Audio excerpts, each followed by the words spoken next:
I want you to be free of your self-hatred. I want you to be completely free of all of your unnecessary suffering. And at this point, it's all unnecessary. There will always be physical pain. It's life. There will always be physical pain and physical pleasure. You can be totally indifferent to that. You can be totally equanimous with pain and pleasure. That doesn't mean you deny it or you don't feel it. Equanimity doesn't mean non-feeling. It means that you are not swayed by it. It doesn't have any deep effect on you. It doesn't mean you won't moan or scream. You might not. That's irrelevant. It means that being unidentified with that which is illusory and transitory, you know that no pain, no pleasure can deeply affect you or deeply touch you or make you into anything other than what you really are. You're aware of your eternal and true and untouchable self, not as an idea, but as a living reality. You have true intimacy with God. You have true intimacy with the self. And that's not something that can be mediated through any religion or any spiritual path or any methodology or mode of meditation or anything that has nothing to do with it. It's having raw, wild, open, free, absolute intimacy with God. It's like love making with God. God is your beloved and you are God's beloved. And to be completely here in that is to cut right through the illusion of the need to suffer. It's the ending of guilt. It's the ending of shame. It's the ending of fear. And then your whole life is lived as a ballad, as a love song to God, to truth, to love itself. You are in love, with true unconditional love, which has nothing to do with anybody else. It has nothing to do with sex, nothing to do with pleasure, nothing to do with anything, nothing to do with avoiding pain or avoiding suffering. It's being right here in true raw contact with all that is.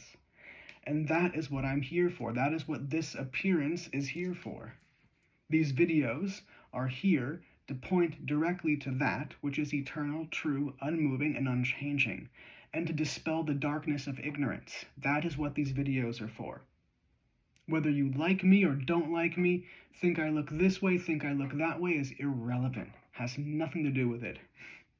Nothing to do with the price of tea in Taiwan, Tibet, or Timbuktu. These videos are a manifestation of your own self, are an appearance of your own mind. Please forgive that M word. It's not my favorite anymore because it's been so corrupted.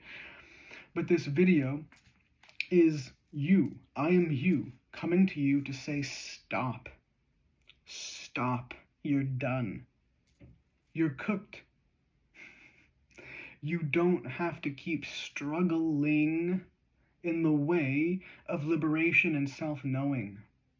You don't have to keep pretending that freedom or liberation or enlightenment is a million light years away. It's not.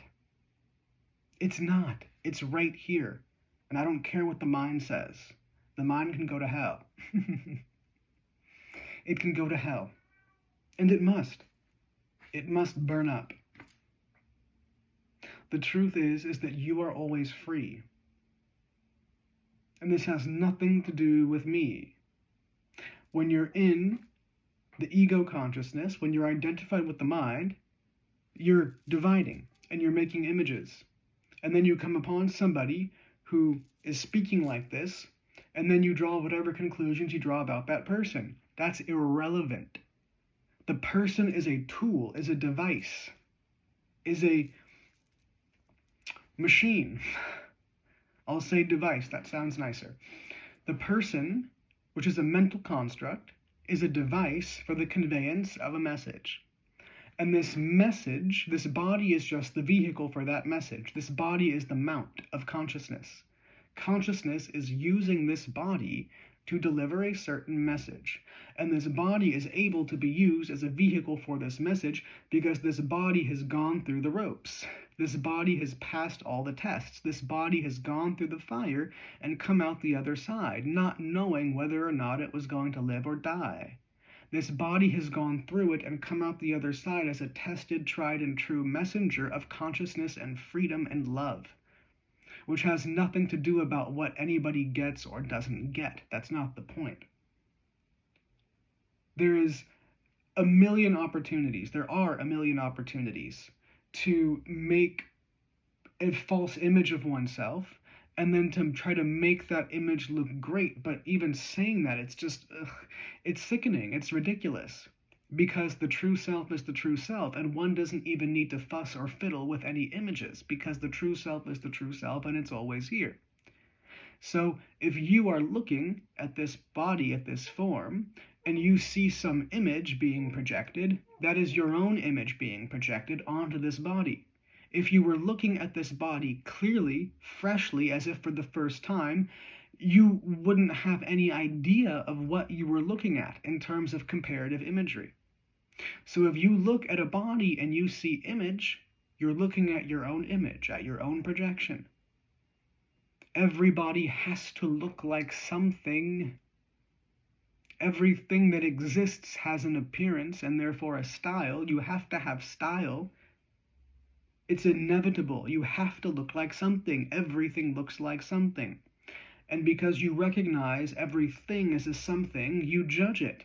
This is good, this is bad, that is close, that is far, this is pretty, that is ugly. That's what you're doing. And because you're doing that, you can't hear the message.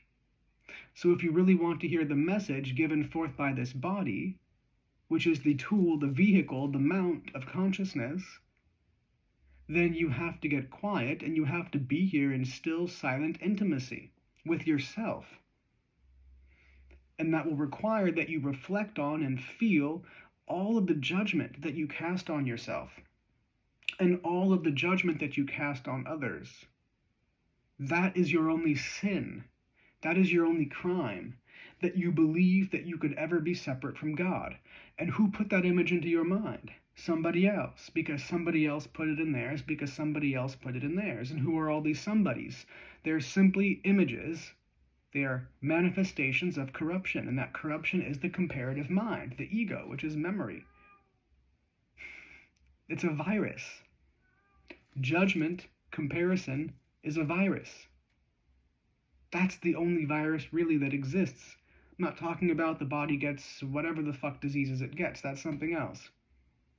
But the only true mental illness, the source of all mental ailment, is the belief that you could ever be separate from God and that you could ever be separate from love.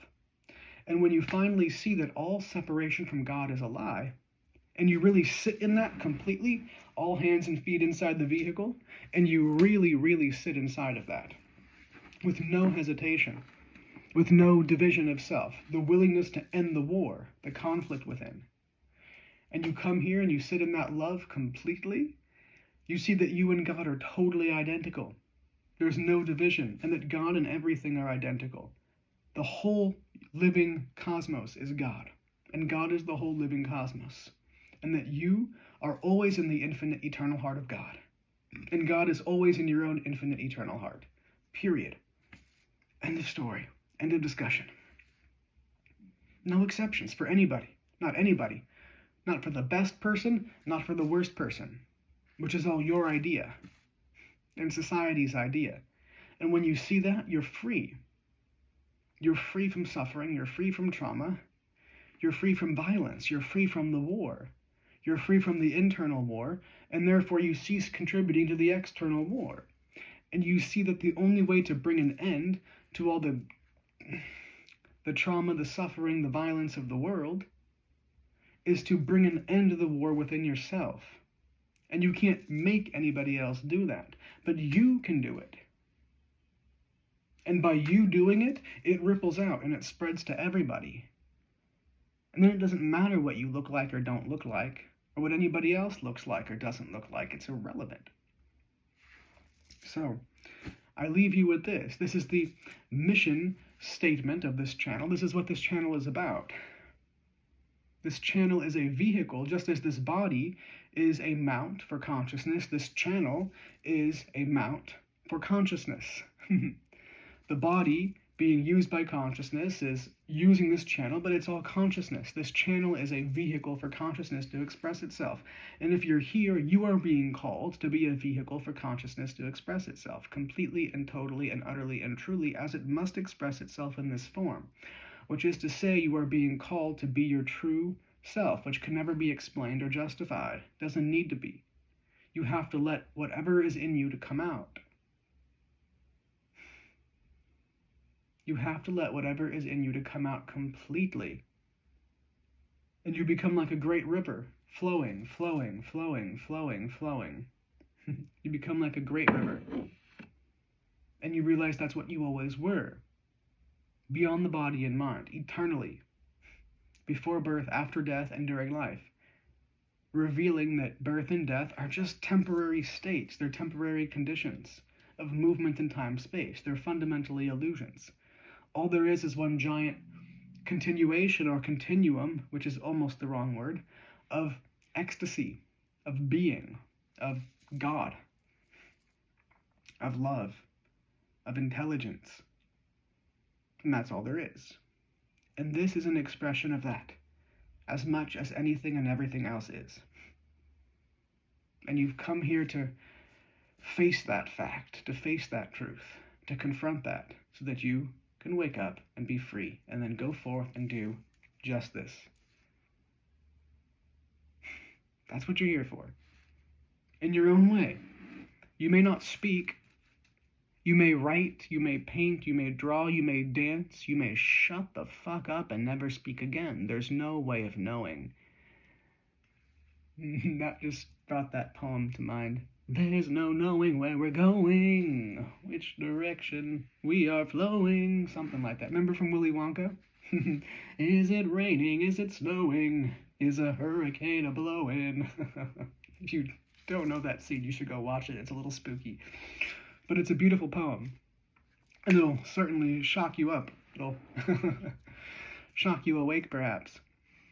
But you're here to be free, to flow like a river, like the wind, to be like space, open, clear, and bright, untouched by anything that moves through it. And that's the truth of what you are anyway. And so there's no effort made in trying to be that. So if you think I look like a yogi, thank you, I guess. I am in yog. Yog means union with God, but that's a fucking word. Who gives a shit? If you don't speak that language, it doesn't fucking matter. I only speak it because apparently I have to. I don't care. I'm a human being. And so are you.